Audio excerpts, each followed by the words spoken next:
Mumpung nggak sibuk, mumpung nggak sibuk, dengerin orang ngomong sayang. Mumpung nggak sibuk, kamu boleh curhat. Kenapa sayang? Hei, aku yang kemarin inbox bilang temanku yang di penjara itu sih. Oh, soalnya aku nggak baca satu-satu sayang. Kebanyakan juga. Ada apa temanmu yang di penjara? Kenapa sayang? Oh, boleh nggak sekarang curhatnya sih? Oke, kamu boleh curhat tapi ingat jangan menyebut nama siapapun karena secara langsung dan tidak langsung sudah masuk di YouTube sama Facebook. Oke, silakan sayang. Iya, iya.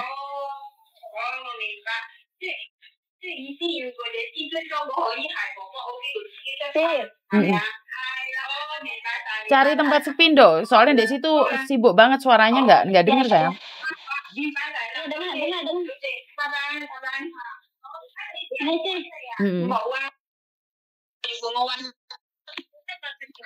Ayam kita bawa tuh Cin, bye bye. Halo Ce.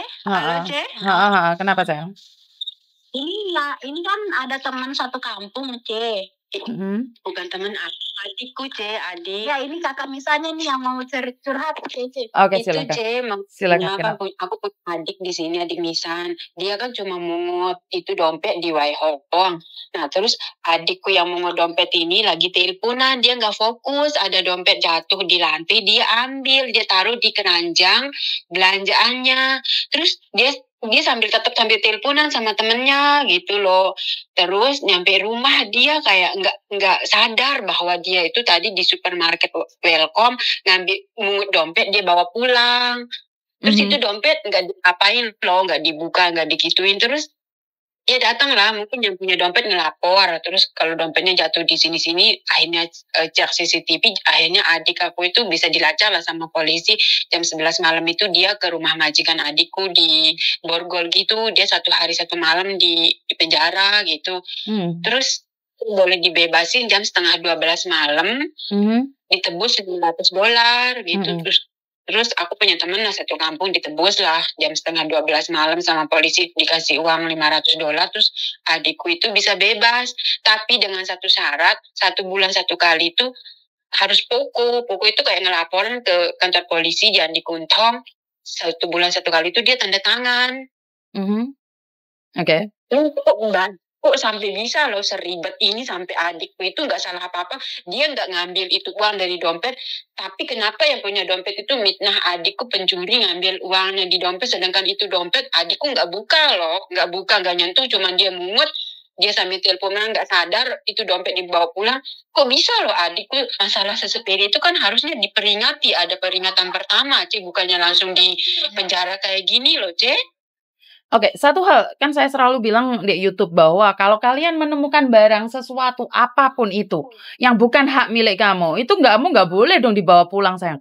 Apapun alasannya, kamu megang atau tidak megang, itu nggak ada hubungannya. Itu termasuk kriminal sayang. Jadi kalau memang bukan punyamu, kenapa dia harus membawa pulang? Kenapa dia nggak ngelaporin ke petugas Waihong atau apapun? Kalau memang dia tidak merasa mau ngambil.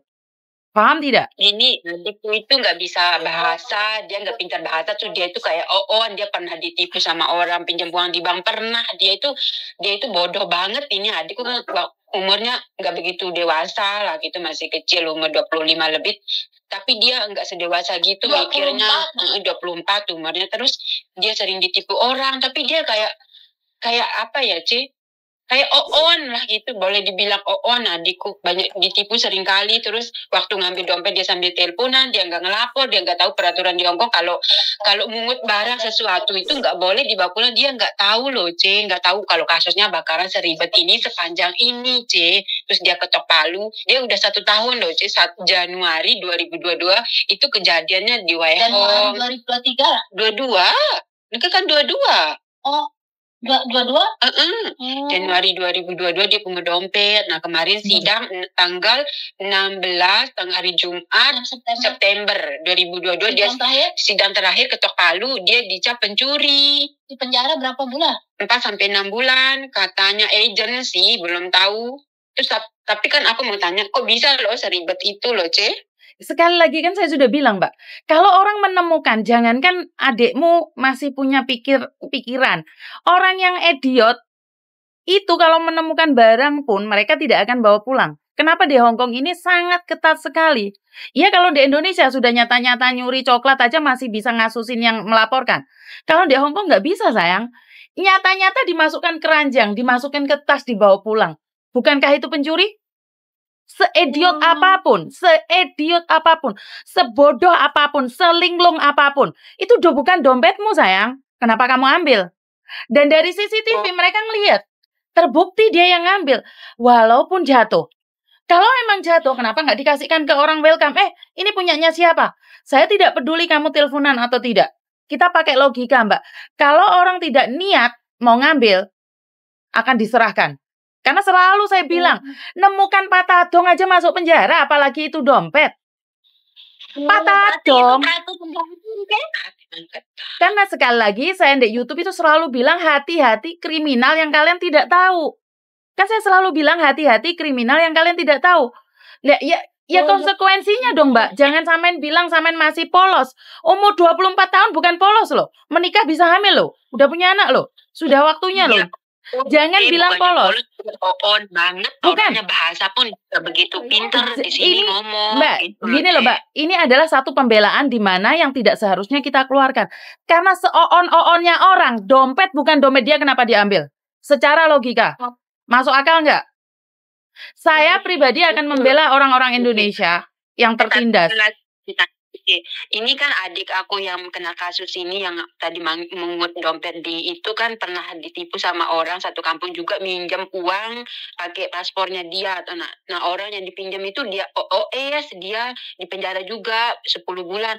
Terus dia ya loh yang nyetorin utangnya. Terus sedangkan adikku ini punya 2 tanggungan di bank gitu loh. Itu kalau masuk penjara ini utangnya di bank publik sama HS sama Prim itu gimana bisa diklarifikasi, dituntut bayar di Indo atau udah dicap lunas atau gimana? Ya nggak ada, no sayang. Dalam undang-undang namanya utang masuk penjara pun ya harus tetap dibayar. Tidak ada undang-undang masuk penjara lunas, ya enggak. Itu kan sekarang beda. Dia di penjara bukan karena utang, dia penjara karena kriminal. Dinyatakan bahwa dia mencuri. Sekarang gini, bukan masalahnya di mana. Sekarang masalahnya dia itu nyata-nyata ambil dompetnya orang, sayang. Saya selalu wanti-wanti, selalu pada semua orang. Jangan pernah ambil yang bukan barangnya. Pacaran, suami istri dikasih, Mbak, saat cerai, dituntut nggak dibalikin aja masuk penjara kok, apalagi kamu ambil dompetnya orang. Suami istri, aku sama suamiku sudah cerai, kartunya dia saya bawa ke ketahuan polisi, saya masuk penjara, Mbak. Ini Hong Kong loh. Karena jangan pernah memegang bukan hak milikmu. Itu sudah diklarifikasi, saya sudah ngomong berkali-kali di YouTube. Saya kurang tahu suara saya didengar apa tidak.